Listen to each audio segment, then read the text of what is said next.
Полное воскрешение Сяову – это то, что мы ждали столько времени. И вот, наконец, Тансан это сделал. Уже в следующей серии мы увидим их радостную встречу и воссоединение. Тансан решил воскресить Сяову возле своих родителей. По-видимому, это волшебное место, полное чудесных растений и ауры жизни, отлично подходило для ее возрождения. Во время просмотра, конечно же, возникло несколько вопросов. Например, не совсем понятно, сколько же в итоге колец Тансан передал Сяову. Хотя если посмотреть внимательнее, все становится очевидно. Сначала кажется, будто Сан передает Сяову все свои кольца и буквально лишается всей культивации. Представьте, 90 рангов уходит в ноль. Это, конечно же, было бы очень печально. И на самом деле оно почти так и было, но не совсем. По словам босса Си, первых 4 колец Тансана и 6-го от Сяову вполне достаточно, чтобы воскресить ее. И притом она вернется сразу 60-м рангом. Но в отличие от новеллы, босса Си также сказала, что этой энергии может не хватить для успешного воскрешения.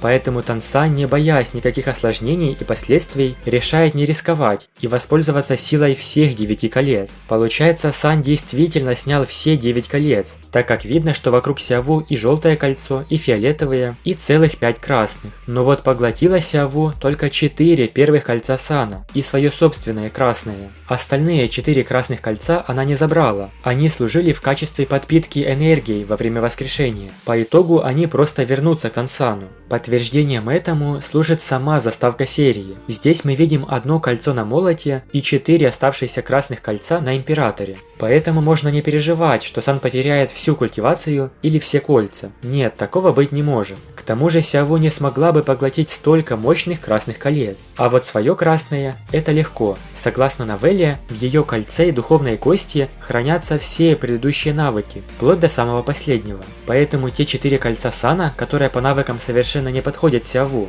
имеют лишь легкий направляющий эффект. От них, скорее всего, не будет ни навыков, ни умений. Но они передадут Сяову свою силу и энергию для материализации всех ее колец. Хотя, возможно, создатели аниме могут пойти другим путем. Как бы то ни было, в следующей серии Сан будет с 4 красными кольцами на сине-серебряном императоре и будет искать замену своим первым кольцам. Конечно, передача колец очень болезненный, сложный процесс. В серии было видно, насколько тяжело пришлось Сану. Он как будто отрывал часть себя, и по сути так оно и было. Интересно, потеряв 5 духовных колец, насколько упала его сила? Согласно некоторым достоверным источникам, воскрешение Сяову и передача 5 колец привели к потере сразу 50 рангов, однако потом Сан восстановил 50 уровней и в дальнейшем еще повысил духовную силу на 3 уровня, путем добавления колец духа 50 тысяч лет к его сине-серебряному императору. Как показано в анонсе, после воскрешения Сяову Сан отправится в закатный лес, охотиться на зверей и восстанавливать потерянные кольца.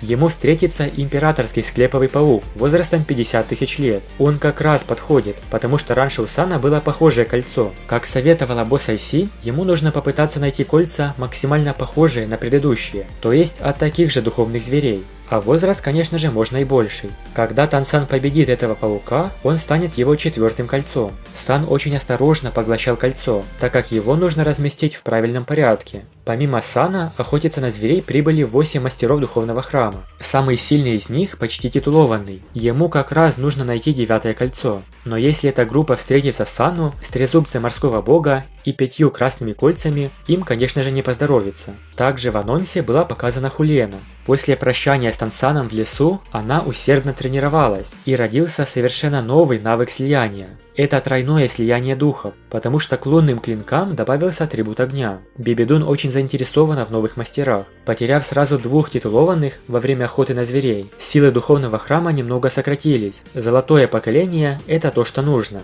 а Хулена среди них самая сильная. Закатный лес был раем для Тансана, и это место преподнесло ему много сюрпризов. Получив необходимые высококачественные кольца, Сан стал намного сильнее, и его уровень повысился. Благодарю вас за просмотр. Напишите в комментариях, как вы поняли этот момент с передачей колец. Подписывайтесь на канал и всем пока.